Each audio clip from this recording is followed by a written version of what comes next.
గంటల నాదంలో sound therapy ఉంది అంటే మళ్ళీ హిహిహి వాట్సాప్ యూనివర్సిటీ అని పిచ్చబాగుడు వాగే వాళ్ళకి ఒక చిన్న ఉదాహరణ. బొట్టు పెట్టుకోని వాడు హిందువే కాదు, పునర్జన్మను నమ్మేవాడు మాత్రమే హిందువు అవుతాడు. పునర్జన్మను నమ్మని ఇతర మతాలన్నీ పాషాండ మతాలు అవుతాయి. శాస్త్రీయంగా ఇది పీనియల్ గ్లాండ్ అంటారు, ఇంట్యూషన్ అంటారు ఇంగ్లీష్ లో. మన తాత ముత్తాతలు జిజియా ట్యాక్స్ లాంటివి కట్టారు. మత మార్పిడిలో ఎన్ని ప్రలోభాలు వచ్చినా ఒక రైస్ బ్యాగ్ కోసం కూడా మతం మారిపోయిన వాళ్ళు ఎందరో ఉంటే మన తాత ముత్తాతలు మారకుండా పేదరికాన్ని అనుభవించారు, హింసను అనుభవించారు, ప్రాణాలు కోల్పోయారు, మానాలు కూడా కోల్పోయారు. అయినా సరే హిందువులుగా కొనసాగారు తప్ప మతం మారలేదు. గుడి గంటల తయారీలో రాగి, జింక్, సీసం వంటి లోహాలు వాడతారు. ఈ లోహాల మిశ్రమం నిర్దిష్ట ధ్వనిని పుట్టిస్తుంది. అటువంటి గంటలే మనకు పురాతన ఆలయాల్లో కనిపిస్తుంటాయి. ఖచ్చితంగా 7 సెకండ్లు మాత్రమే ప్రతిధ్వనిస్తూ ఉంటాయి. ఏ లోహం ఎంత మేర, ఎంత ప్రమాణంలో ఉండాలి, ఎంత శబ్దం రావాలి, ఎలాంటి శబ్దం రావాలి, అది ఎంతవరకు వినిపించాలి, ఇటువంటి శాస్త్రీయమైన అనేక అధ్యయనాలు చేసి కొన్ని వేల సంవత్సరాల జ్ఞానాన్ని ఒక గంట రూపంలో గుడిలో వేలాడదీస్తారు. ఈ ఆచారాల వల్ల మన బ్రెయిన్ వేవ్స్ సానుకూలంగా పనిచేస్తాయి. ప్రాచీన విజ్ఞానాన్ని ఆధునిక సైన్స్ ఇప్పుడిప్పుడే నిరూపించే ప్రయత్నం చేస్తుంది.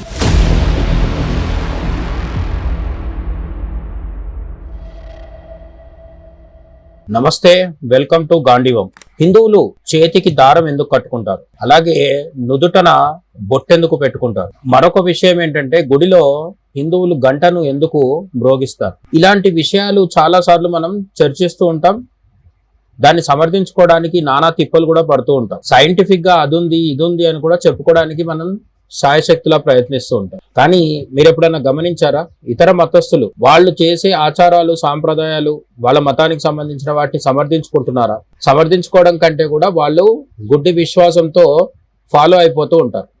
హిందువులకు మాత్రమే చేతికి దారం ఎందుకు, నుదుటన బొట్టెందుకు, అలాగే గుడిలో గంటెందుకు, ఇలాంటి రకరకాల వింత విచిత్ర అనుమానాలు వచ్చి రకరకాల విన్యాసాలు చేస్తూ ఉంటారు. అవి నిజంగా అక్కర్లేదు. ఎందుకు అంటే చేతికి దారం, అలాగే నుదుటన బొట్టు, నుదుటన తిలకం, అలాగే గుడిలో గంట కొట్టడం, ఇటువంటివన్నీ వేల సంవత్సరాలుగా మన పెద్దలు చేశారు కాబట్టి మనము చేస్తూ వెళ్ళడమే. ఏ లాభము లేకపోతే వచ్చే నష్టం ఏంటి? ఒకవేళ ఏదైనా నష్టం ఉంటే మనకి ఇప్పటికే దాని నష్టం ఏంటో తెలిసే. ఈ చేతికి దారం కట్టుకోవద్దని, నుదుటన బొట్టు పెట్టుకోవద్దని, విభూతి రాసుకోవద్దని, త్రిపుండ్రాలు పెట్టుకోవద్దని, వైష్ణవ నామాలు పెట్టుకోవద్దని, కుంకుమ పెట్టుకోవద్దని, గంధం వద్దని, ఇలాంటివన్నీ చెప్తూ, అలాగే గుడిలో గంట కొట్టొద్దని, ఇవన్నీ చెబుతూ హిందువుల్ని తప్పుదారి పట్టించే వాళ్ళు మతానికి, తరతరాల మన విశ్వాసాలకి విఘాతం కలిగించి మనల్ని సనాతన ధర్మానికి దూరం చేసి ఎడారి మతాలకు దగ్గర చేసే కుట్రలో భాగమే ఈ చేతికి దారాలు కట్టుకోవద్దు, నుదుటన బొట్టు పెట్టుకోవద్దు లాంటి రూల్స్, రెగ్యులేషన్స్, వెటకారాలు, విమర్శలు ఇవన్నీ. కాబట్టి అన్అపాలజెటిక్ హిందూస్ ఎవరైనా సరే నిర్మోహమాటంగా, బేషరతుగా, ఎటువంటి అపరాధ భావం లేని హిందువులందరూ కూడా నుదుటన తిలకం పెట్టుకోవాలి, చేతికి కలావ, చేతికి దారం కట్టుకోవాలి, అలాగే గుడికి వెళ్ళినప్పుడు గంట కొట్టాలి. అయితే ఇవన్నీ ఆచారాలు, సాంప్రదాయాలు పెద్దలు చెప్పారు కాబట్టి మనం పాటిస్తాం. పెద్దలు చెప్పారు కాబట్టి మళ్ళీ దీని మీద ఇంకా చర్చ కూడా అక్కర్లేదు, విశ్వాసంతో ముందుకు వెళ్ళడమే. అయినప్పటికీ ఈ చేతికి దారం, నుదుటిన బొట్టు, గుడిలో గంట, వీటి మీద అనేక ఆసక్తికరమైన అంశాలు ఉన్నాయి కాబట్టి వాటిని ఒకసారి ప్రస్తావించుకునే ప్రయత్నం చేద్దాం. హిందూ మతంలో ఏది కూడా ఊరికే చెప్పింది కాదు, మనకు తెలియకపోయినా పాటించాలి, తెలుసుకునే ప్రయత్నం చేస్తే కూడా మంచిదే. అందుకు కలావ, దీన్ని మౌలి అని కూడా అంటారు. ఈ చేతికి కట్టుకునే దారం రక్షణకు చిహ్నం, కీడును తొలగిస్తుందని హిందువుల నమ్మకం. చేతికి కట్టుకున్నప్పుడు నరాల వ్యవస్థను ఉత్తేజపరుస్తుందని కూడా చెప్తారు. రక్త ప్రసరణ మెరుగుపడుతుందని ఆయుర్వేదంలో చెప్పబడింది. వాత, పిత్త, కఫ దోషాలను సమతుల్యం చేయడానికి సహాయపడుతుంది. మనం ఎక్కడైతే చేతికి దారం కట్టుకుంటామో సంప్రదాయ డాక్టర్లు, ఆయుర్వేద డాక్టర్లు అక్కడే పట్టుకొని నాడీ వ్యవస్థని చెక్ చేయడం మనకు చూస్తూనే ఉంటాం. అంటే నాడీ వ్యవస్థ పనితీరు ఎలా ఉందో తెలియాలంటే డాక్టర్లు ఇప్పటికీ కూడా మన మణికట్టుని పట్టుకొని అరచేయి మొదలయ్యే దగ్గర పట్టుకొని చూస్తారు. అక్కడే మనం చేతికి దారం కట్టుకుంటున్నామంటే ఈ దారం వల్ల దానికి ఉపయోగం ఉందనేది తెలుసుకోవడం పెద్ద బ్రహ్మ విద్య ఏం కాదు. అలాగే ఇది సానుకూల శక్తిని, చేతికి కట్టుకునే దారము కలావ పాజిటివ్ ఎనర్జీ గ్రహించేలా చేస్తుంది, మనోబలాన్ని ఆత్మవిశ్వాసాన్ని పెంచుతుంది.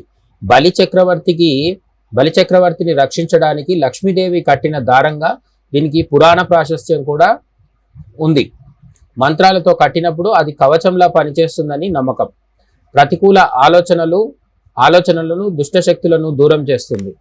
దైవ భక్తిని బాధ్యతను గుర్తు చేస్తుంది. కొత్త వస్తువులు కొన్నప్పుడు కూడా దీనిని కడతారు. శరీరంలోని ముఖ్యమైన నాడులు మణికట్టు ద్వారానే వెళ్తాయి. ఇవి మనిషిని ఆధ్యాత్మికంగా స్థిరంగా చేతి కట్టుకునే దారం, కలావ పేరేదైనప్పటికీ అది మనిషిని ఆధ్యాత్మికంగా స్థిరంగా ఉంచుతుంది. ప్రేమ మరియు అనుబంధానికి ఇది ఒక చిహ్నం. శ్రీమద్ రామాయణంలో కౌసల్యాదేవి రాముల వారికి కూడా రక్ష కట్టిందని ఉంది. అలాగే మహాభారత కాలంలో వాళ్ళ పాండవుల యొక్క ఆస్థాన లేదంటే వంశపారంపర్యంగా ఉన్న కుల పురోహితుడు ఎవరైతే ఉంటారో ఆ కుటుంబ పురోహితుడు ఆయన వచ్చి వాళ్లకు రక్ష కట్టాడని కూడా మనకు భారతంలో కనిపిస్తుంది. కాబట్టి మనం చేతికి కట్టుకునే ఒక సింపుల్ చిన్న దార పోగు, అది ఎవరికి భయపడి తీసేయాల్సిన అవసరం లేదు. స్కూల్ అయినా, కాలేజ్ అయినా, ఉద్యోగమైనా, ఎక్కడైనా సరే మనం సగర్వంగా చేతికి దారం కట్టుకోవచ్చు. ఎందుకంటే ఆ దారం వయస్సు మనం కట్టుకున్నంత మాత్రమే కాదు, ఆ దారం వెనుక వేల సంవత్సరాల నాగరికత ఉందని మనం ఖచ్చితంగా గుర్తుపెట్టుకోవాలి.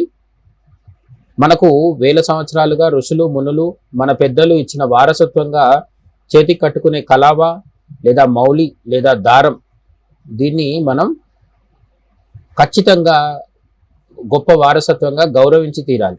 ఇప్పుడిక తిలకం విషయానికి వద్దాం. బొట్టు పెట్టుకోని వాడు హిందువే కాదు. ఎందుకు అంటే ఏదో ఒక రకమైన బొట్టు, పొడుగునామాలు, అడ్డనామాలు, కుంకుమ, గంధము, ఏదైనా సరే ఏదో ఒక బొట్టు పెట్టుకుంటేనే వారు హిందువులు అవుతారు. నుదుటిన బొట్టు ఉంటే మాత్రమే వారు పునర్జన్మను నమ్ముతున్నట్టు. పునర్జన్మను నమ్మేవాడు మాత్రమే హిందువు అవుతాడు. పునర్జన్మను నమ్మని ఇతర మతాలన్నీ పాషాండ మతాలు అవుతాయి.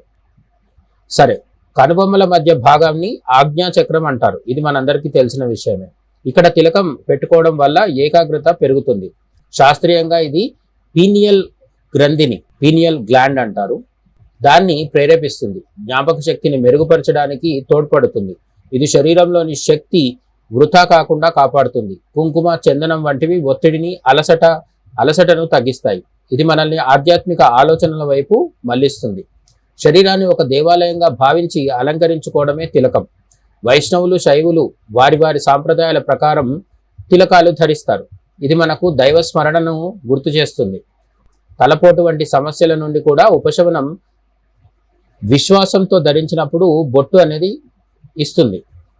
విచక్షణను, అంతర్దృష్టిని, ఇంట్యూషన్ అంటారు ఇంగ్లీష్లో, అంతర్దృష్టిని కూడా తిలకం పెంచుతుంది. భక్తితో పెట్టుకుంటే మనసు ప్రశాంతంగా ఉంటుంది. ఇది మనిషికి గుర్తింపుని, సాత్విక లక్షణాలను ఇస్తుంది. సమాజంలో మనిషి ప్రవర్తనను క్రమశిక్షణలో ఉంచడానికి ఒక గుర్తుగా మనం తిలకాన్ని భావించవచ్చు. నుదుటిన పెట్టుకునే తిలకం వల్ల ఎన్ని ఉపయోగాలు ఉన్నాయి అని మాట్లాడుకోవడంతో పాటు అసలు ఉపయోగం ఉన్నా లేకున్నా కూడా తిలకం అనేది భారతదేశం గత 1000 సంవత్సరాల్లో అనుభవించిన బానిసత్వాన్ని తీసుకున్నప్పుడు విదేశాల నుంచి దండెత్తి వచ్చిన 2 మతాల వాళ్ళు మనల్ని వందల సంవత్సరాలు బానిసత్వానికి గురి చేశారు. కేవలం హిందువులుగా ఉండడానికి, నుదుటిన బొట్టు పెట్టుకోవడానికి మన తాత ముత్తాతలు జిజియా ట్యాక్స్ లాంటివి కట్టారు. మత మార్పిడిలో ఎన్నో ప్రలోభాలు వచ్చినా ఒక రైస్ బ్యాగ్ కోసం కూడా మతం మారిపోయిన వాళ్ళు ఎందరో ఉంటే మన తాత ముత్తాతలు మారకుండా పేదరికాన్ని అనుభవించారు, హింసను అనుభవించారు, ప్రాణాలు కోల్పోయారు, మానాలు కూడా కోల్పోయారు. అయినా సరే హిందువులుగా కొనసాగారు తప్ప మతం మారలేదు. అటువంటి వారి త్యాగానికి వారసత్వంగా వచ్చింది బొట్టు. మన తాత ముత్తాతలు కానీ హిందూ మతం నుంచి మారిపోయి ఉంటే, సనాతన ధర్మాన్ని విడిచిపెట్టి ఉంటే ఈరోజు మన నుదుటిన తిలకం ఉండేది కాదు, బొట్టు ఉండేది కాదు. మనం ఈరోజు బొట్టు పెట్టుకుంటున్నామంటే దాన్ని కేవలం ఒక 10 రూపాయలు ఖర్చు పెట్టి విభూతో మరో తిలకము కొనుక్కొచ్చి పెట్టుకుంటున్నట్టు కాదు. మన నుదుటిన తిలకం ఉండడానికి మన తాత ముత్తాతలు తమ ప్రాణాలే వెలకట్టి త్యాగం చేయడం జరిగింది. మన నుదుటిన ఉండే ఒక చిన్న బొట్టు కొన్ని వందల సంవత్సరాల నరకయాతనకి ఒక మౌన చిహ్నం లాంటిది. మళ్ళీ అటువంటి చరిత్ర పునరావృతం కాకుండా భవిష్యత్తులో పునరావృతం కావద్దు అంటే సగర్వంగా సధైర్యంగా మనం తిలకం పెట్టుకొని తీరాల్సిందే. ఇప్పుడు గుడి గంటల విషయం గురించి చూద్దాం. గుడి గంటల తయారీలో రాగి, జింక్, సీసం వంటి లోహాలు వాడతారు. ఈ లోహాల మిశ్రమం నిర్దిష్ట ధ్వనిని పుట్టిస్తుంది. గంట కొట్టినప్పుడు వచ్చే శబ్దం మనసులోని ఆలోచనలను ఆపుతుంది, మెదడులోని ఎడమ కుడి భాగాలను సమన్వయం చేస్తుంది. సుమారు 7 సెకండ్ల పాటు ప్రతిధ్వనించేలా మన వాళ్ళు గంటను డిజైన్ చేస్తారు, మన పెద్దలు. అటువంటి గంటలే మనకు పురాతన ఆలయాల్లో కనిపిస్తుంటాయి. ఖచ్చితంగా 7 సెకండ్లు మాత్రమే ప్రతిధ్వనిస్తూ ఉంటాయి. ఎందుకు అంటే ఈ ప్రతిధ్వని శరీరంలోని 7 చక్రాలను ఉత్తేజితం చేస్తుంది. యోగ మార్గంలో 7 ఉంటాయి. ఆజ్ఞాచక్రం నుంచి మొదలు పెడితే మూలాధారం వరకు, సహస్రారం నుంచి మణిపూరకం వరకు ఇలా 7 చక్రాలు చెప్తారు. ఈ 7 చక్రాలను ఉత్తేజితం చేయడానికి 7 సెకండ్ల పాటు మార్మోగేలాగా మన వాళ్ళు గంటని తయారు చేశారు. హిందూ దేవాలయాల్లో ఉండే గంటలు కేవలం అలంకారం కోసం కాదు. వేల సంవత్సరాల క్రితమే భారతదేశంలోని మన పెద్దలకు, పూర్వులకు, ఋషులకు, మునులకు లోహాలకు సంబంధించిన విజ్ఞానం మీద ఎంత పట్టు ఉందనేది మన గుడి గంటల్ని చూస్తే తెలుస్తుంది. మన గుడి గంటల్లో కేవలం దొరికిన లోహాన్ని తీసుకొచ్చి ఒక ఆకారం తయారు చేసి వేలాడ తీయడం అనేది కాదు. ఏ లోహం ఎంత ప్రమాణంలో ఉండాలి, ఎంత శబ్దం రావాలి, ఎలాంటి శబ్దం రావాలి, అది ఎంతవరకు వినిపించాలి, ఇటువంటి శాస్త్రీయమైన అనేక అధ్యయనాలు చేసి కొన్ని వేల సంవత్సరాల జ్ఞానాన్ని ఒక గంట రూపంలో గుడిలో వేలాడదీస్తారు. ఆ గంట చప్పుడు మార్మోగిన ప్రతిసారి సనాతన ధర్మంలో ఉన్న వైజ్ఞానికమైన శబ్దం ప్రతిధ్వనిస్తూ ఉంటుంది. కాబట్టి గంటని ఇక మీదట ఎప్పుడైనా చూసినప్పుడు ఆ గంటను చూసి మనం ఖచ్చితంగా గర్వించాల్సిన అవసరం అయితే మనకుంది. ఇక ఏకాగ్రత పెరిగి దైవ ప్రార్థనపై దృష్టి నిలపడానికి కూడా ఈ గంట శబ్దం ఉపయోగపడుతుంది.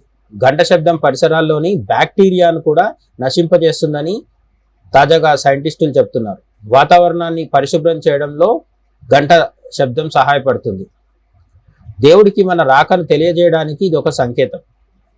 ఇది ఒక రకమైన సౌండ్ హీలింగ్ థెరపీ.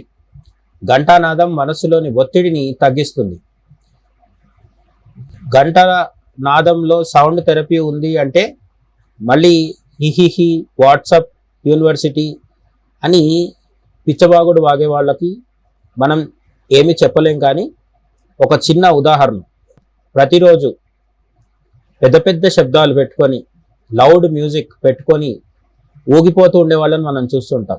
లేదంటే తీన్మార్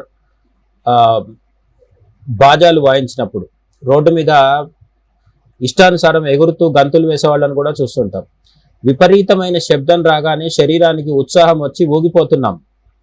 చిన్న పిల్లలు, నెలల పిల్లలు, 8-9 నెలల పిల్లలు, సంవత్సరం 2 సంవత్సరాల పిల్లలు కూడా శబ్దం రాగానే అసంకల్పితంగా ఉత్సాహంతో ఊగిపోతూ ఉంటారు. శబ్దానికి ఆ శక్తి ఉందని మన వాళ్ళు గ్రహించారు కాబట్టి గుడిలో గంటను పెట్టి ఆ గంట ద్వారా ఒక నిర్దిష్టమైన శాస్త్రీయమైన శబ్దాన్ని మన చెవుల్లోకి సోకేలా చేయడం ద్వారా మన చైతన్యాన్ని ఉత్తేజపరిచి గుడిలోకి దేవుడికి దగ్గరికి వెళ్ళేదానికంటే ముందే ఈ గంట శబ్దాన్ని చెవుల్లో పడేలా చేసి ఆ శబ్దం విన్న వెంటనే మనం చైతన్యవంతమయ్యి దేవుణ్ణి మరింత ఏకాగ్రతతో, మరింత సూక్ష్మ దృష్టితో, అలాగే మరింత స్పష్టతతో దేవుణ్ణి దర్శించే అవకాశము, పూజించే అవకాశం గంట మనకు కల్పిస్తుంది.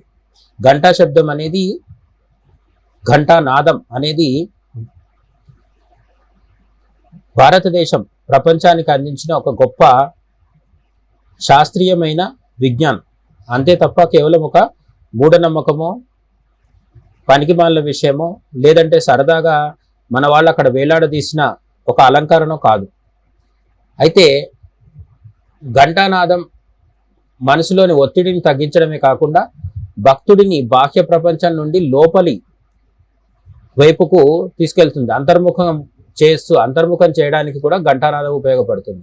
ఎటువంటి ఆలోచనలున్నా ఒక ఘంటానాదం రాగానే అవన్నీ ఆలోచనలు తెగిపోయి వెంటనే మన మనస్సు దైవం మీద నిలుస్తుంది.